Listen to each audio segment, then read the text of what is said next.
Here I am again. Part 2 of Leave the Church. This is a very serious subject.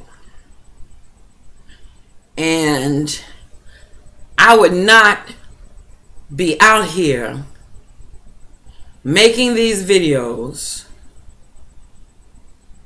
if I was of the same opinion as I was a few years back.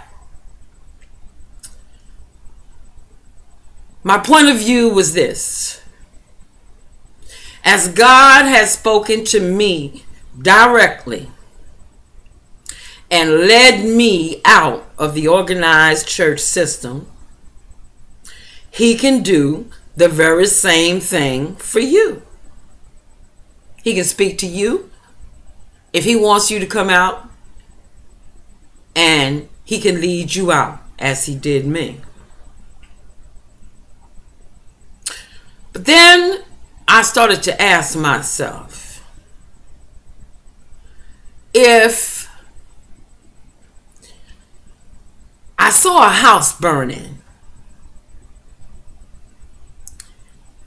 would I walk by and say to myself, well, I'm sure they got some smoke alarms up in there, and they got some sprinklers and whatnot, and maybe their alarm clock is set, and it's almost 6 o'clock, so I'm sure people are getting up in the morning, getting ready to go to work, so I don't really need to call the fire department, or I don't really need to go running up there, banging up on that door and saying, hey y'all, it's a fire up in here. Well, that's why I'm out here making these videos, to tell you that the house of God is burning down. But before it burns down, I'm going to remind you of what Jesus said. He said, come out of her, my people, lest ye be partakers of her sin, lest ye receive of her plagues. Who is she? That's the question. That's question number 1. Question number 2 is,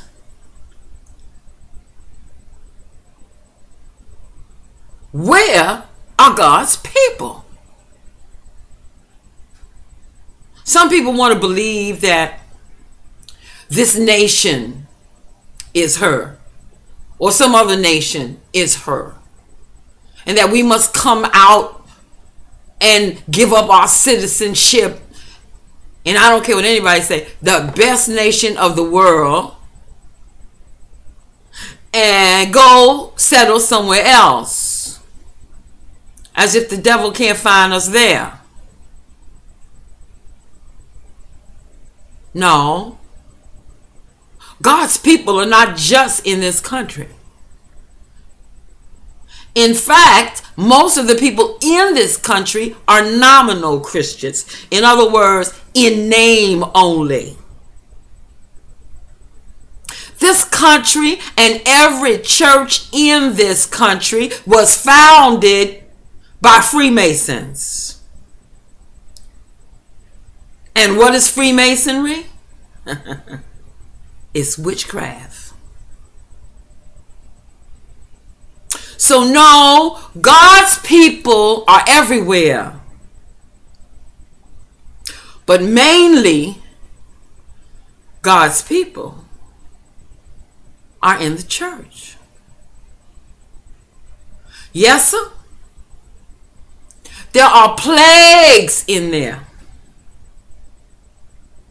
That'll be a whole nother video. What I'm saying to you here and now is that when I first heard it, it was hard for even me. It was hard. But what made it more palatable for me is that I had no church background.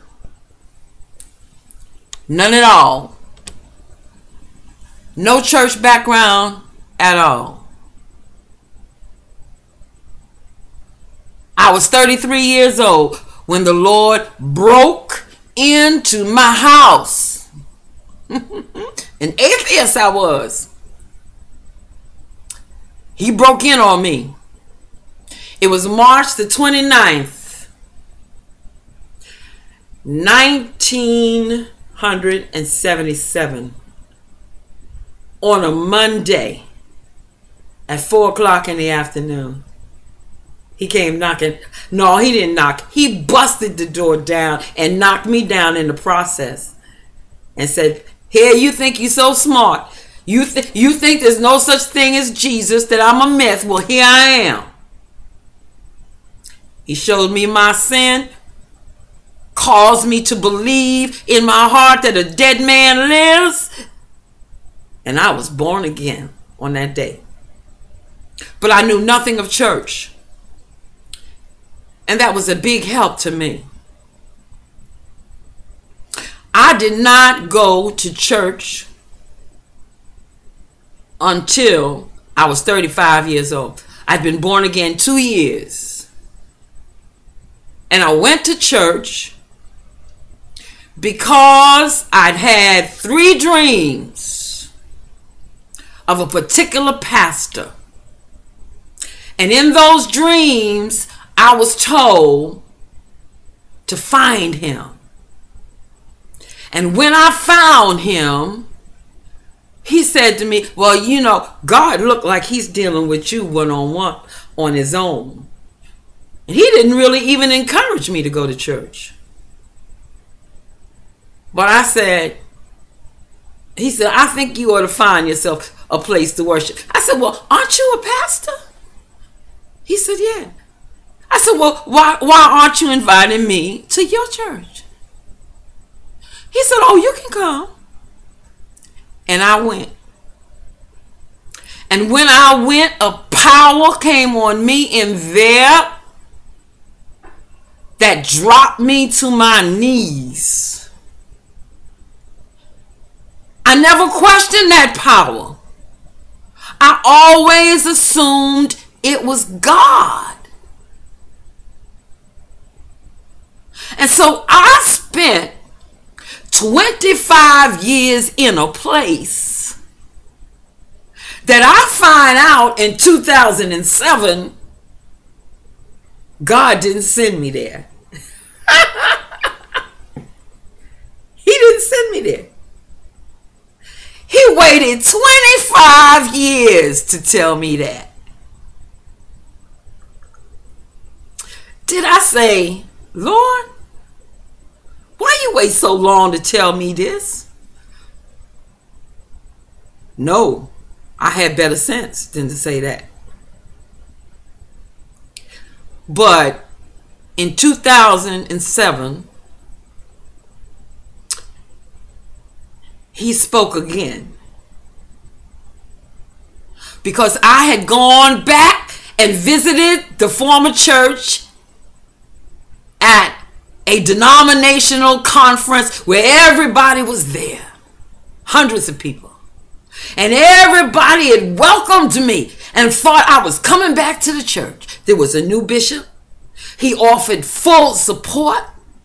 He said, "Pam, you come back and we'll do anything. I'll do anything for you." And I knew that was not an idle promise.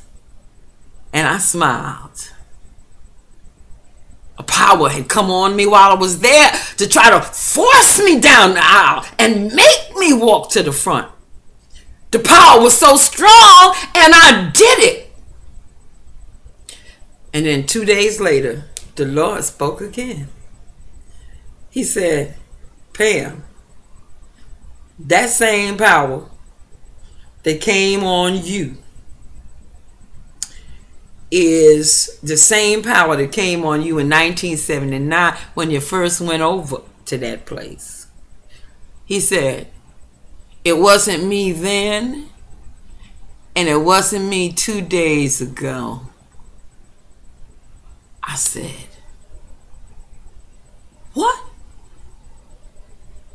What you talking about?